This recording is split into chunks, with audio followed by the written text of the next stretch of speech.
Përshëndetje të nderuar miqtë e mi, sonte pranë jush vi me një histori, me një rrëfim jete tepër të guximshëm. Këtë letër ma ka shkruar një nën nga Shtetet e Bashkuara të Amerikës për djalin e saj homoseksual. Ajo tregon dhimbjen të cilën e përjeton dhe formën se si është dashur që ta pranon të vërtetën e të birit. Unë jam një nën si shumë të tjerat, dhe ky është zëri im. Nuk po jap emrin tim, as emrin e djalit tim. Sepse kjo histori nuk ka nevojë për emra. Ka vetëm ndjenja, dhe ndonjëherë ndjenjat flasin më fort se çdo identitet.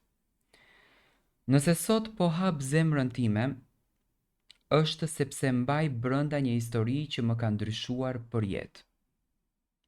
Historinë e djalit tim, i cili është homoseksual. Jeton në një vend të largët dhe tashmë është martuar me një burr.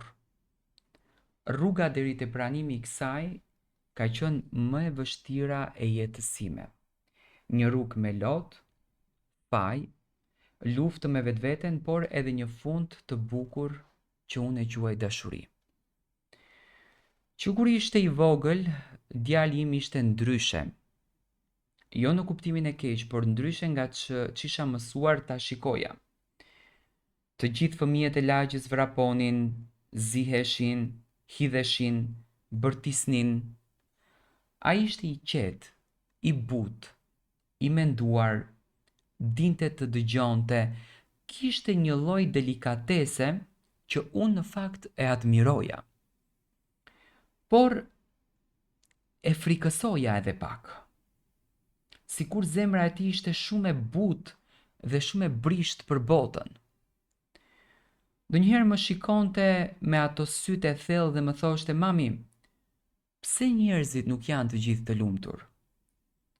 Dhe unë nuk dija ç'ti përgjigjesha, çfarë t'i thosha. Ai ishte fëmijë, por brenda tij dukej sikur kishte një dhimbje të vogël të heshtur. Dhe në atë kohë, unë nuk e dija pse. Kur hyri në adoleshencë, ai filloi që të ndryshonte.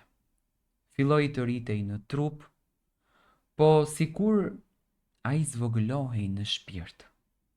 U bëi më i mbyllur, më i kujdesshëm, më i frikësuar nga sytë e botës.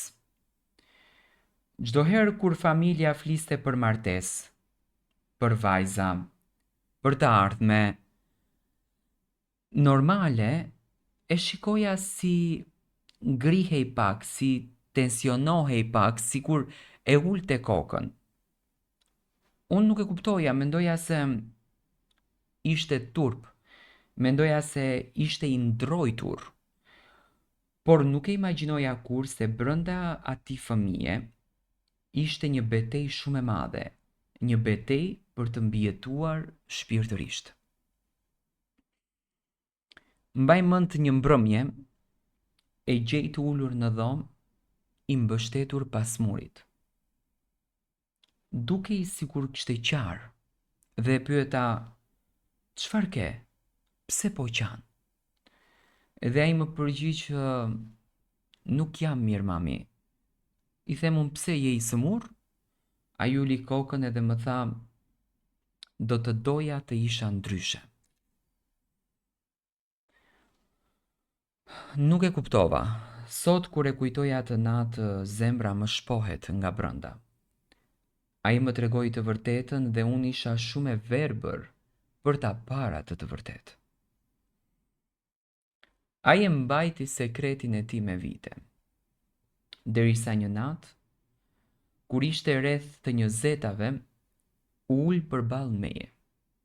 Ishte i dridhur, asnjëherë nuk e kisha parë ashtu. Me zë që i çahej më tha: "Kam një gjë shumë të rëndësishme për të të thënë."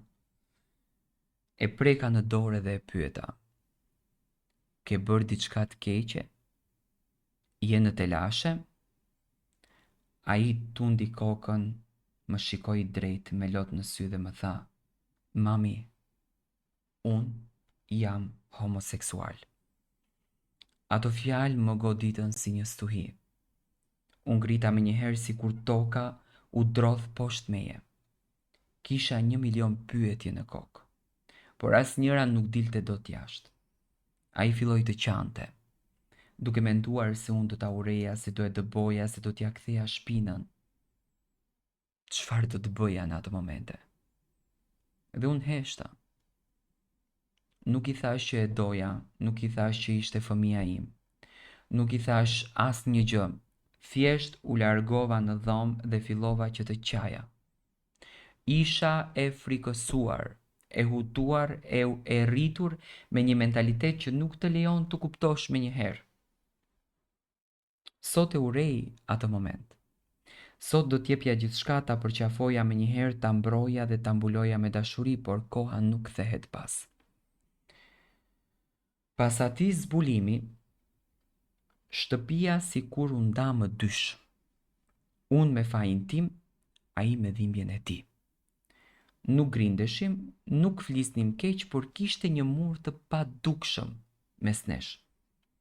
Dhe pas disa vitesh, më tha që do të largohej jashtë vendit.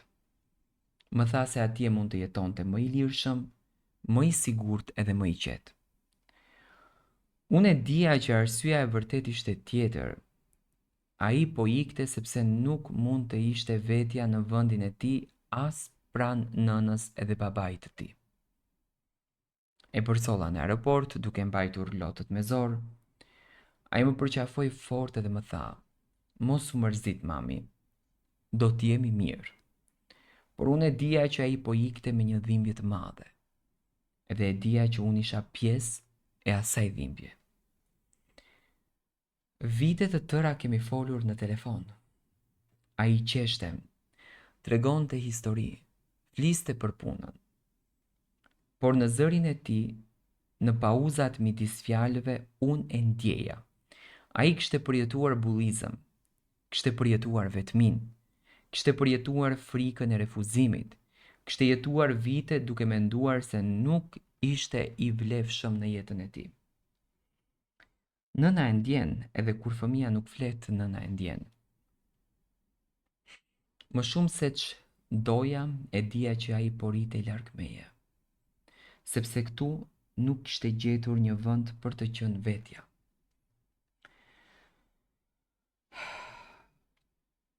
Një ditë ai më tha se kishte dikë. Më vonë më tregoi fytyrën në një video thirrje. Një njeri me sy të butë, i sjellshëm dhe i edukuar. U duk me njëherë që kishte respekt për djalin tim. Djali im më tha me zë të ulët: "Ne jemi martuar." Për disa sekonda nuk e dija çfarë të ndjeja. Ishte diçka që nuk e kisha imagjinuar kurrë. Një pjesë e imja u trondit për shkak të mentalitetit, për shkak të frikës se si do të më shikonte mua bota. Por pastaj e pash sytë e djalit tim, ato sy që dikur qanin në fshehtësi, ato sy që dikur më pyesnin pse njerëzit nuk janë të lumtur, dhe kuptova diçka shumë më të madhe: ai më në fund ishte i lumtur.